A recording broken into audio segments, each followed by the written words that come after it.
आप सबका स्वागत है मेरे इस एस्ट्रो डिविनिटी चैनल में विद डॉक्टर रुचि शर्मा।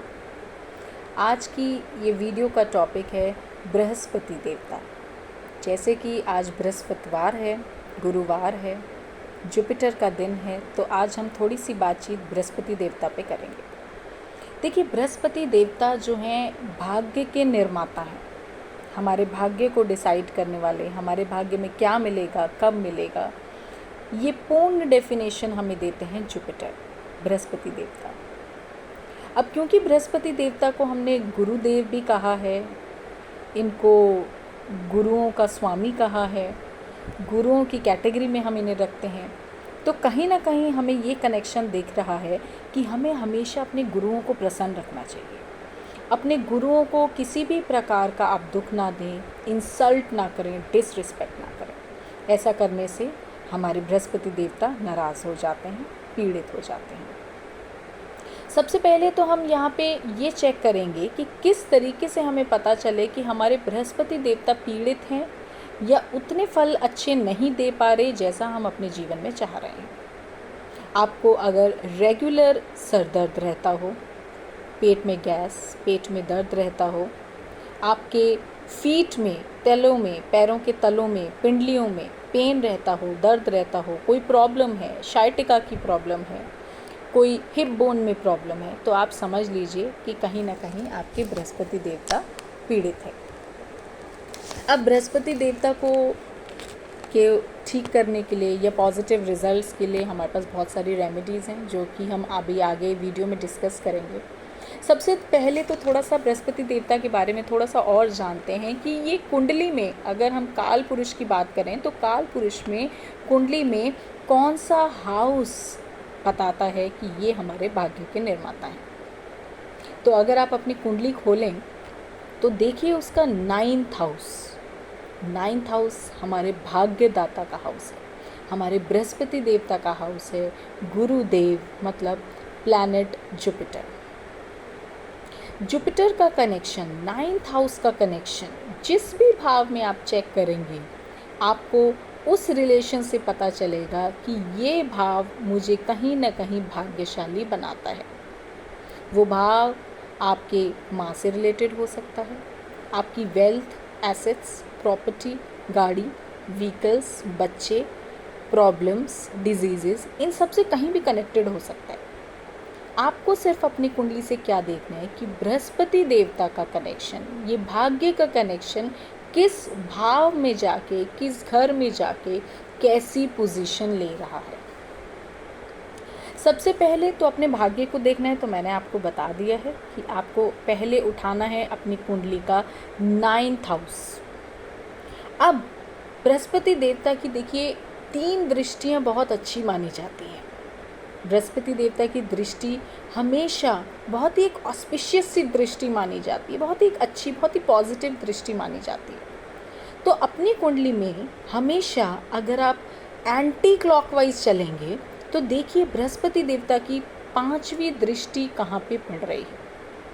5वीं, 7वीं और 9वीं दृष्टि डिसाइड करती है कि आपके भाग्य में क्या क्या चीज़ें चमकने वाली हैं।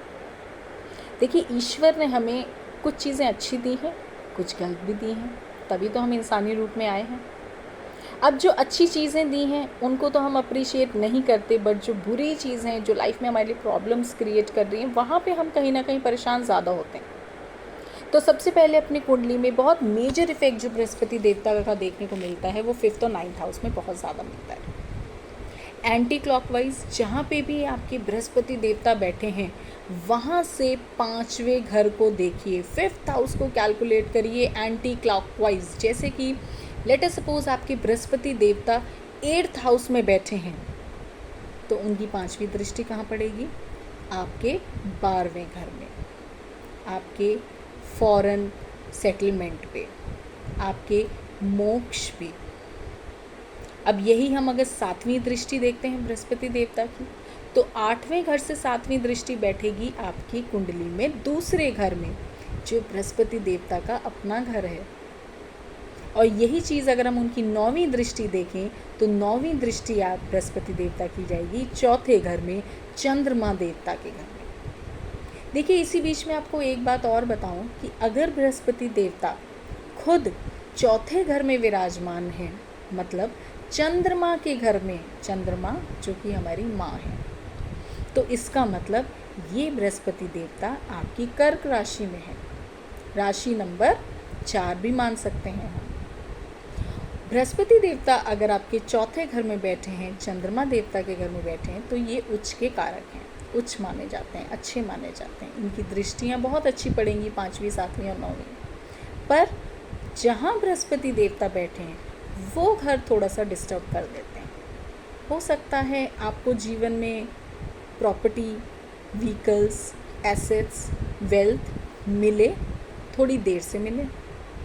आपकी माताजी परेशान रह सकती हैं, उनको हेल्थ प्रॉब्लम्स हो सकती हैं, उनको थोड़े से डिजीज़ेज़ आ सकते हैं, उनकी विज़न में थोड़ी सी डिस्टर्बेंस हो सकती है। तो इन सब की निजात के लिए आप क्या करें? छोटी छोटी रेमेडीज़ करें। जैसे कि ये मैं अपने हर नोन पर्सन को, या जो भी लोग मुझसे अपनी कुंडली का थोड़ा सा एनालिसिस करवाते हैं, मैं उन सबको कहती हूँ, ये हम सबको हैबिट डेवलप करनी चाहिए कि रात को गर्म दूध पिएं। आजकल तो फैशन हो गया है वैसे कि सब लोग गर्मियों में ठंडा दूध पीते हैं, बहुत सारे शेक्स पीते हैं, आइसक्रीम शेक्स पीते हैं, ओरियो शेक्स पीते हैं, बट ठंडाई भी पीते हैं। बट कोशिश करिए कि आप फॉरएवर लाइफ में रात को गर्म दूध पी के सोएं। गर्म दूध, सिंपल नहीं, वाइट नहीं, रात को वाइट दूध नहीं पीना। आप कोशिश कीजिए रात को हल्दी वाला दूध पीने का। जब आप अपने दूध में हल्दी और उसकी चीनी की जगह खांड या शक्कर या गुड़ डालते हैं, तो इसमें आपके दोनों ग्रह एक्टिव होते हैं, चंद्रमा देवता साथ में बृहस्पति देवता, और ये आपके एक और बहुत बड़ा योग बनाते हैं। देखिए, ये बहुत ही छोटी छोटी सिंपल सी रेमेडीज़ हैं जो मैं आपके साथ डिस्कस करती हूँ अपने इस समय में, जिस टाइम मैं आपके साथ अपनी वीडियो शेयर करना चाहती हूँ। बहुत छोटी छोटी बेसिक रेमेडीज़ हैं जो आपको बहुत बड़े बड़े लाइफ में बेनिफिट्स दे सकते हैं। देखिए, जब ये हम दूध हल्दी वाला पीते हैं, इसमें आपका गज केसरी योग भी एक्टिव होता है। गज केसरी योग क्या है?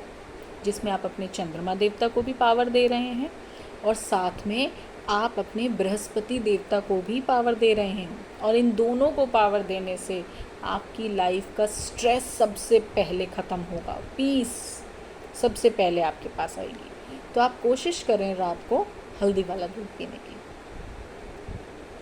अब हम आगे आते हैं, बृहस्पति देवता को और किस तरीके से खुश किया जा सकता है। आप अपनी माता जी की सेवा करें थोड़ी सी।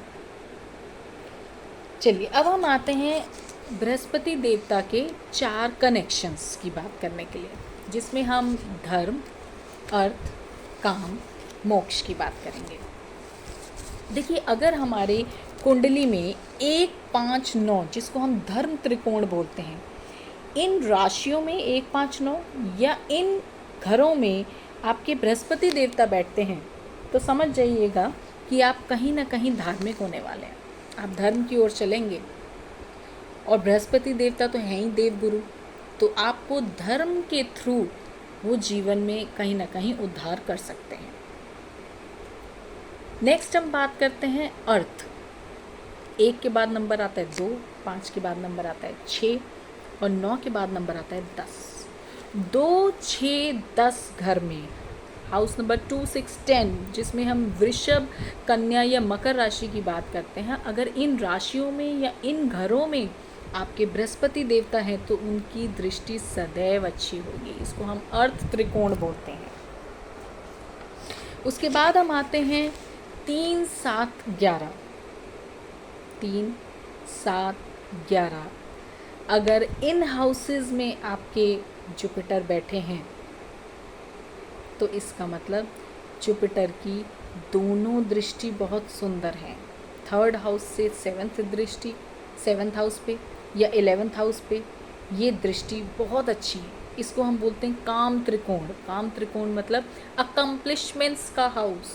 आप बहुत लेबोरियस हैं, बहुत हार्ड वर्किंग हैं, काम करने की हर टाइम आप में क्षमता रहती है, बहुत तेज़ी है, बट इसका मतलब ये नहीं कि आप सिर्फ काम कर रहे हैं, आप अपनी डिज़ायर्स को पूरी नहीं कर रहे। ऐसे व्यक्ति जिनके 3, 7, 11 में बृहस्पति देवता बैठे हैं या 3, 7, 11 की राशियों में बृहस्पति देवता बैठे हैं, ये काम के साथ अपनी इच्छाओं को भी इक्वली पूरा कर पाते हैं।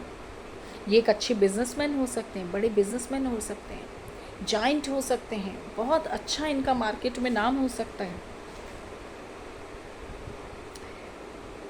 धर्म, अर्थ, काम, त्रिकोण की हमने बात करी। अब हम बात करेंगे मोक्ष की, जो कि मेरे ख्याल से सुप्रीम इम्पोर्टेंस रखता है हमारे जीवन में। हम ध्यान तो नहीं दे रहे, बट शायद कुछ लोगों का ऐसा ही मोटिव है जीवन में। House number 4, 8 and 12। अगर आपके बृहस्पति देवता 4, 8, 12 हाउस में बैठे हैं, इनमें से किसी, या 4, 8, 12 की राशि में बैठे हैं, तो आप समझ जाइए कि आप मोक्ष के रास्ते पे चल चुके हैं। आप बिगनर नहीं, हाँ 4th हाउस में बैठे हैं तो आप मोक्ष के बिगनर हो सकते हैं, शुरुआत हो सकती है। 8 में बैठे हैं तो हो सकता है आपने half of the series complete कर ली हो, आप काफ़ी पाठी हों, आप पाठ पूजा में काफ़ी ध्यान देते हों। और 12 में बैठे हैं तो समझ जाइएगा कि इसके बाद आपके जन्म कम होने वाले हैं।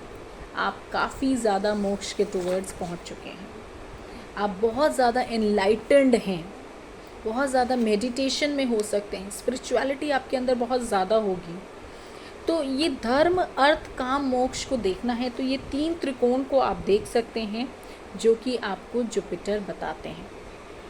तो इस वीडियो से मैं आपको यही बताऊंगी कि जीवन में अगर आपको कभी भी अपने भाग्य को चेक करना है तो भाग्य का कनेक्शन आप उस भाव से देखिए जिस भाव का आपको भाग्य चेक करना है। जैसे कि मैंने आपको कहा कि बच्चों से रिलेटेड देखना है तो आप 5th हाउस के चेक करिए, उनका कनेक्शन बृहस्पति देवता का, या 9th हाउस का कनेक्शन कैसा है। गिवन कि उनका कनेक्शन 6th, 8th और 12th हाउस में नहीं आना चाहिए, ये थोड़े नेगेटिव हाउसेस हम मानते हैं। 6th हाउस थोड़ा सा रोग, ऋण, रिपू से कनेक्ट हम करते हैं, तो इस टाइप की प्रॉब्लम्स आने के भी चांसेस होते हैं। अदरवाइज़ बृहस्पति देवता बहुत ही धार्मिक हैं, देवगुरु हैं, ये हमें मोक्ष की तरफ लेके जाते हैं, पाठ पूजा में डालते हैं। तो आप अपने बृहस्पति देवता को स्ट्रेंथ ज़्यादा देने के लिए लाइफ में थोड़ा सा येलो कलर पहनिए, स्पेशली थर्सडेज़ को येलो कलर पहनिए। रात को रूल बना लीजिए कि आपने हल्दी वाला दूध पीना है। घर में बच्चों को या फैमिली मेम्बर्स को ज़्यादा से ज़्यादा केले बोलिए, केले खाएं, केले कंज्यूम करें। येलो है ना, तो वो आपको कहीं ना कहीं आपके बृहस्पति देवता को एक्टिव करेगा। और अपने पार्टनर्स को रिस्पेक्ट दीजिए, रिस्पेक्टफुली अपने पार्टनर्स को, अपने गुरुओं को बहुत रिस्पेक्टफुली डील करिए। जितना आप अपने लाइफ में गुरुओं को, अपने टीचर्स को रिस्पेक्ट देंगे, उतना ज़्यादा आपका बृहस्पति देवता स्ट्रांग होगा। आज के लिए इतना ही, नेक्स्ट वीडियो फिर मैं आपके पास लेकर आऊँगी। बट येस, मोटिवेशन रखने के लिए इस वीडियो को लाइक, शेयर और सब्सक्राइब ज़रूर कीजिएगा। ये आपकी छोटी छोटी लाइक्स, सब्सक्रिप्शन और शेयरिंग मुझे कहीं ना कहीं मोटिवेशन देती है और नई नई वीडियोस लेकर आने को कहती है। नमस्कार, जय गुरु जी। आज के लिए इतना।